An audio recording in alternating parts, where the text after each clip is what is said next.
Katerih primerov imate največ? Največ delamo za podjetja, od kontrol nadzorov bolniških dopustov, preverjanja upravičenosti do izplačila potnih stroškov, potem razna osebna vročanja v postopkih, preiskava notranjih kraj, kar je po našem pogledu v porastu.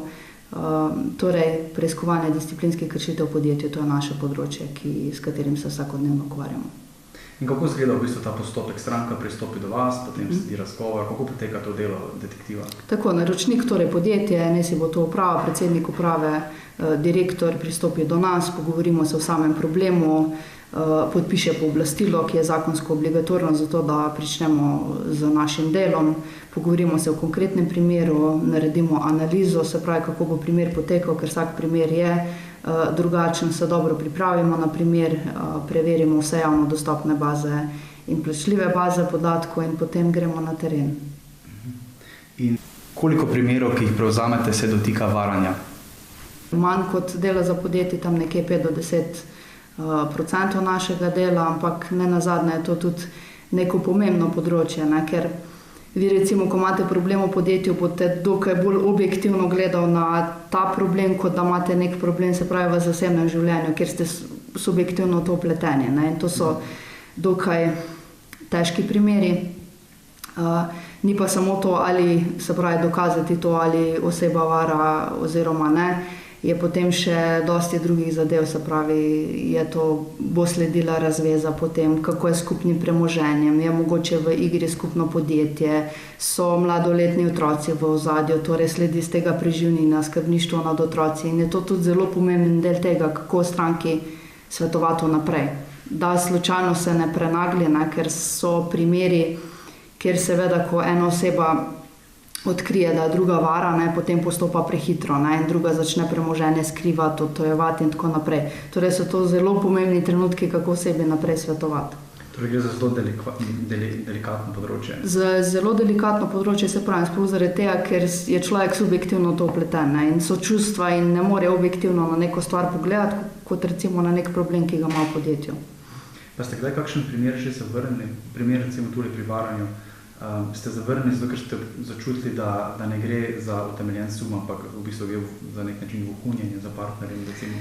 V večini stranke ravno v teh zadevah pridejo že, ki imajo dokaj utemeljene sume, rabijo samo še tisto piko na i, da mu neka tretja oseba pove je, ni, ker partnerji bojo v večini primerov to, se pravi, zavračali oziroma bo rekli, ja, ne, ni res, izmišljuješ, ne vem, imaš psihični problem in tako naprej. So pa tudi primeri na splošno, ki jih zavrnemo. Ne si bo za zasebne zadeve, ne si bo za gospodarske, se pravi, preveritve zaradi tega, ker bi bil ali nima stranka upravičenja, ali bi z svojim delom bistveno prekoračili, se pravi, tista zakonska določila, torej bi, ne vem, neupravičeno vohunili, prisluškovali, so razno povpraševanja in moram reči, da na mesečni ravni zagotovo primer 2 odklonimo oziroma zavrnemo. Ali kot detektivka kadarkoli hodite po robu zakona, torej iščete zakonske možnosti oziroma želite iti do samega roba, koliko še je dovoljeno? Se zgodi seveda, da hodimo po robu zakona, recimo primerne. Nadzorujemo osebo, ki je na bolniškem dopustu, dela težka fizična dela, ampak je to recimo za ograjo na dvorišču, na domači hiši. Torej, če bi to dokazno gradivo, ki je pridobljeno za ograjo, ko določen delavec opravlja določeno delo, se pravi, če bi to uporabili naprej v postopku, bi bil to bistven poseg v zasebnost. Zato, ker je oseba, torej tisti delavec, z ograjo, torej prepreko je jasno nakazal to mejo zasebno javno in v tem primeru bi šlo to za bistven poseg v zasebnost človeka. To so take stvari, s katerimi se praktično vsak dan srečujemo na terenu in je treba zelo dobro premisliti, do kam ja, do kam ne, ker lahko se hitro znajdemo potem mi v kazenskem pregonu in pravdah in tako naprej. Ali mora biti detektiv tudi malo vojerja, torej uživati v opazovanju drugih, da lahko z užitkom opravlja svoje delo? Definitivno je to poklic, ki ga moraš opravljati z srcem in strastjo in ga moraš opravljati z veseljem. Torej ja. Torej je. Ja. Ali se vas je kdaj kakšen primer dotaknil na osebni ravni? Vsak primer je poseben. Zagotovo so pa najtežji primeri, v katere so pletene družine, mladoletni otroci, ker se recimo starša potekujeta za skrbništvo in en starš dokazuje, da drugi starš ni primeren za skrbnika in tako naprej. Ne. V sredini je pa otrok. To so primeri, ki so se me v preteklosti zagotovo najbolj dotaknili. Je takšnih primerov veliko v Sloveniji? Jih je precej, ja. Jih je precej. Ja. Ali ste že imeli kdaj težave s tistimi, ki ste jih preiskovali? Vam je morda kdo grozil, zahteval, da ne predate podatkov v svoji stranki? Problem pri našem delu je tak, ne, da ko gremo potem, če gre zadeva naprej na sodišče, recimo na delovno sodišče v določeni zadevi, seveda mi smo tam javno izpostavljeni. Povemo se ime, priimek, naslov prebivališča in definitivno smo izpostavljeni tudi raznim grožnjam. Ni se mi velikokrat zgodilo, vse mi pa je, da so mi osebe grozile. Tudi sem imela primere, ko se je oseba vozila za mano, me sledila, mi grozila po telefonu in tako naprej. Ne. In tudi jaz seveda sem imela primere, kjer so mi ponujali podkupnino za to, da zamižim na eno oko, ampak k sreči zelo dobro vidim in sem tukaj predana tem delu, da ni denarja, s katerim bi me človek lahko podkupil. In kako se ponavadi soočite s temi problemi? Kako ste recimo odgnali te ljudi, ki vam sledijo, te grožnje? Kako se v bistvu detektiv s temi negativnimi platmi dela sooča?